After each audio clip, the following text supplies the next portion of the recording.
badana labada qof markay rabaan in ay reer dhistaan isla markaana ay nolosha ku midoobaan inta uusan arooskooda dhicin ka hor ayaa waxa ay dhigtaan axdi iyo ballamo waxa ay ballan ku qaadaan inay inta noloshooda ka dhiman ay nolosha wadaagi doonaan ayagoo isla markaana midkood midka kale ku nici doonin haddii ay dib uga timaado qadar rabbi waxa ay ballan ku qaadaan inay nolosha mid ku ahaan doonaan cudur iyo caafimaadba haddaba waxaa jira dad ballamahaasi markay galayaan si kaliya laabo u qaada ayagoo isla markaana midkooda kale ugu dulqaato oo ugu samra dhib kasta iyo si kastay nolosha mustaqbalka ugu adkaato xagga dhinaca kalena ay jiraan kuwa ballamahaasi ka soo qaada hadal ay afkoon ka yidhaahdeen arrin noocaasi ah ayaa ku dhacday gabadhani lagu magacaabo Rihanna Kelly waxa ay guursatay mid ka mid ah kuwa ballamaha jabiya kaasi oo gabadhan bannaanka kaga dhaqaaqay 5 maalmood kadib markuu ku dhacay cudurka shalalku ama paralyzku wiilkaasi oo ay nolosha wadaageen muddo dhan 14 sano 14kaasi sano waxa ay kula nooleed nolol degan oo ay farxad ku dheehan tahay waxa uu ilaahay ubad isku siiyay 5 caruur hase ahaatee farxadaasi ma aysan noqonin mid daa'imta wax waliba waxay isbedeleen gabadhan markuu cudurka faaliku kaga dhuftay lafdhabarta hoose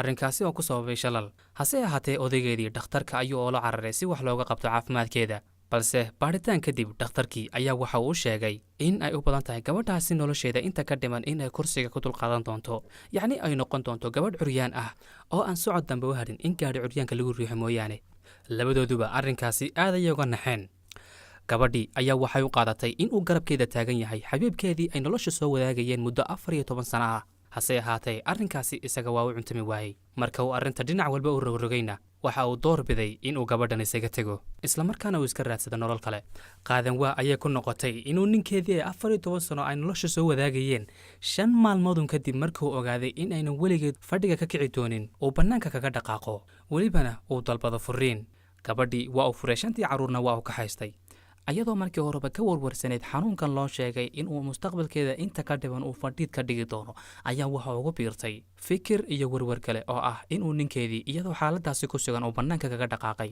keligeed ayaa waxa ay ku soo hadhay dhakhtarka cid garabkeeda taagan ma jirin ninkeedii ay ku taamaysay inuu garabkeeda taagnaan doonana waa uu ka dhaqaaqay noloshii ayaa cidhiidhi noqotay waxa ay nafteeda u sheegtay in ay nolosheeda inta ka dhiman ay ku noolaan doonto rafaad waxa ay leedahay marar badan ayaa waxaan isku dayay in aan nafta isdhaafiyo hase ahaatee iima suurtagelin hase ahaatee gabadhani waxay leedahay waxaan isku dayay in aan muujiyo calool adayg dhakhaatiirtii ayaa waxaan u sheegay in aan maalin uu fadhiga ka kici doono waxay leedahay waxaan wacay gabadhan saaxiiba ahayn waxaana ka codsaday inay geyso goobaha lagu jimicsado hase ahaatee nasiib darro goob kastoo la geeyo waa la diidayey oo qof waliba waa uu ka cudur daaranayay dhakhtarkii ayaa lagu soo celiyey hase ahaatee maalin maalmaha ka mid ah ayaa mid ka mid ah asxaabteeda waxa uu u tilmaamay inuu jiro nin ahaan jiray ciyaartoy hore oo leh meel lagu jimicsado isla markaana caawiya dadka ugu dambayn ninkii ayaa la xidhiidhay xaaladeedana waa uga warrantay maalintaasi kadib gabadha nolosheedii waa isbedeshay kadib markuu ninkani si fiican u soo dhoweeyey Nice, bring your bum in. Bring your bum in.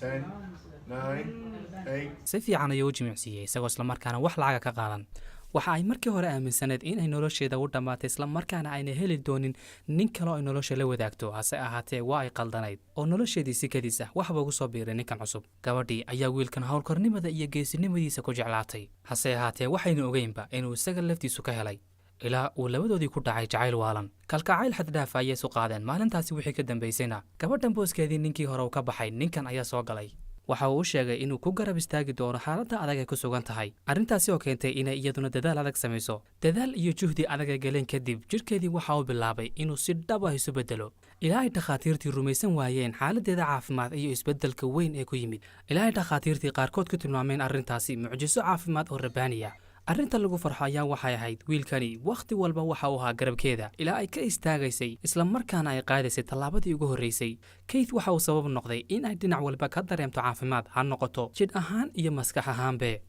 ilaa ay gabadhii kama maarantay gaadhi curyaankii ay ku socon jirtay ugu dambayn waa isguursadeen waxuuna ka ballan qaaday inuu mas-uuliyaddeeda iyo mas-uuliyadda carruurteedaba haddii ay u soo noqdaan uu qaadi doono isagu carruurtii ayaa doorbiday inay la noolaadaan hooyadood haatan 5 caruur iyo lamaanuhuba waxay ku wada nool yihiin farxad gabadhan ayaa waxay leedahay kama murugaysna cudurka igu dhacay oo waxa uu tusay wejiga dhabta ah ee ninkaygii hore gabadhan ayaa waxay aasaastay urur samafal ah isla markaana ay ku caawinayso dadka dhibaataysan sidoo kale waxay noqotay gabadh dhiirigelisa oo la talisa dadka dhibaataysan. Sidoo kale waxa ay si wada jir ah u aasaaseen ururo waxtar ah, waxa ayna hiigsanaysaa horumar ka sii ballaadhan. Macluumaadkan aan idinla wadaagay ayaa inta badan waxay xaqiijiyey wiilkani gabadha guursaday ee lagu magacaabo Keith. Markaan baaritaan ku sameeyey qisada lamaanahan ayaa waxa ii soo baxay inay meelo badan wax ka qaldan yihiin. Ninka markaan la xidhiidhay oon ka waraystay arrimahaasna waxa uu sheegay waxyaabo aad uga duwan waxyaabaha internetka la soo geliyey, sida arrinta ku saabsan carruurta oo kale. Waxaan arkay dadka badankoodu inay leeyihiin carruurtii waa uu ka kaxaystay dibna uguma soo celin. Hase ahaatee isagu waxa uu xaqiijiyey inay carruurtu ayaga la nool yihiin, isla markaana carruurtu ay door bideen inay iyaga la noolaadaan.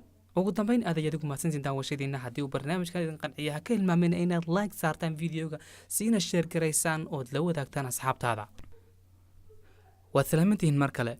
intaan barnaamijkan diyaarintiisa ku guda jiray ayuu qof ii soo diray muuqaal uu ka muuqdo wiil Soomaaliyeed oo ay ku dhacday qiso noocani. inkastoo markaan wacay wiilka uu ii sheegay hadal xoogay ka yara dugan sida aan uga fahmay videoga. wiilkan sida uu muuqaalka ku sheegayo muddo ku dhow 9 sano ayaa waxa uu ahaa dhibbane xanuunsanaya. wiilkani waxa uu lahaa xaaskiisana Ilaahay waxa uu isku siiyay 4 ubad ah. markaan wacay waxa uu ii sheegay inay xaaskiisii socotay, carruurtiina ay kaxaysatay, maadaama uu noqday qof yaal oo xanuunsanaya. balse sheekadayna dhex martayna dhageysta. waa la arkay. marka bal sidee wax kuugu dhaceen adiga, sidee wax kuugu dhaceen walaal? aniga xamaaliya qaarkood haye asalkii hore diiwaan iska fali jiray beeraleydan ahay. sax. musuqmaasuqa markuu bilaaway muqdisho iska talgalay xamaaliya noqday. sax. xamaaliya amaarkay loorad aan qaadaya marka aan ku bilaacmay marka shaqadii dhan baa ka soo noqday. diilan iska diilan kama bixi kara waa diiwaanka ana aniga socodku waa diiwaan hadisaan ay tahay. marka ma waxba kugu dhacay mise waa xanuun Ilaahay buu ahaa? maya waa jeexan sida meesha kan wax kan ka ahaan macnaha waan gartay. marka waxaan sidoo kale arkayay inaad lahayd xaaskiina waa iga tagtay. bal arrintaasna maxaad ka leedahay?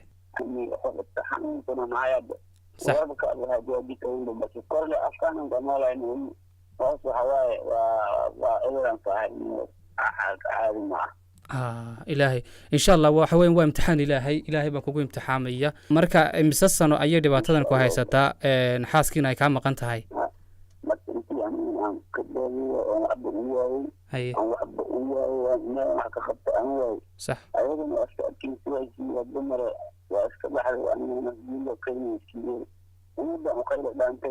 marka su-aal baan ku weydiinayaa walaal adigoo raalli ah, gabadhu miyay xaalkan aad ku jirto markay aragtay ayay kuu dul qaadan weyday ay isaga kaa tagtay, mise way shaqo tagtay oo reerka ayaa u maqanto way shaqaynaysaa? maya waa macnaha waxay tiri haddii aan kuu sii joogo dhibka kuguja iyo waxawaaye labadaba ba isku tagna macnaha dhibka kugujiga iyo infectionka askii qaadana haye ka qaada macnaha meesha waykan kunasaa intii oo daawo aad keenaysid oo kusoo duceynaya tiri sidii ay ku baxda marka inta wiilkani sida hadalkiisa iga muuqata reerka waxa kala fogeeyay oo kaliya waa duruuf oo xaaskiisu waxa siruun dhibaatadan iyo rafaadka uu ku jiro markay aragtay. culays un baana ku nahay intaanu dul joogno marka carruurta anaan ka kaxeeyo si uu culayska uga fudaado. wiilka dhibaatada haysata runtii ma yara, dhibaatadiisa iyo nooca xanuunkiisana isaga ayaa noo sharaxaya. cudurkayga eerna ayaa igu taalo, qaska ayaa idilacsan, xaniintan way bararsan tahay, mana shaqaysan karo, mana soco karo, socodkiina waa dhibaa, kaadidana waa iga fafakanaysaa. xanuunkayga kaas waa xidadkii waa idikaama hadduu banaanka soo baxo. xaniiyaha waa barareen, waa bararsan yihiin xataa ma noqon karo. dhabarkan waa i xanuuna, keliyahan waa i xanuunayaan. saasaan ahay waxaan cuno xataa waxba igu tari maayaan, biyo inaan cabo maahayn. badarkaan cuno mandhicirkii xaniiyuhu soo gelaa oo zaa'idka tankiisa ma qaadan karo. haddaba walaalayaal, adduunyadu waa maalmo kooban, boqolaal iyo kumanaan doolar urursato, berri waa aad ka dhimanaysaa uun. fadlan waxa wanaagsan markaynu aragno qof dhibaataysan oo noocaasi ah oo inagu dhex jira inaynu caawinno si aynu ka caawin karraba. kii ku caawin karaya inuu sii sheergareeyo uu dadka la sii wadaago waa si wanaagsan. anigu aniga idinla soo wadaagay. kii awoodi karaya wax dhaqaalaha inuu ku caawiyo, fadlan yaan lagala hagranin. wiilku magaalada Muqdisho ayuu joogaa, lambarkiisuna waa ka halkaasi ku qoran, isaga ayaa gacanta ku haysta. fadlan waca oo xaal waraysta. haddii aad caawin karaysaan caawiya. adduunyada ayaa wax laysugu yahay ha lays caawiyo. aad baan ugu mahadsantiin daawashadiina. fadlan sii sheergareeya oo la wadaaga asxaabtiina channelkan haddaad ku cusub tihiin subscribe saaro haatan kusoo biira asalaamu calaykum waraxmatullaahi tacaala wabarakaatu ku xidhnow channelka dadweynaha subscribe saar oo kusoo biir فلن يغنيه مال وإن زاد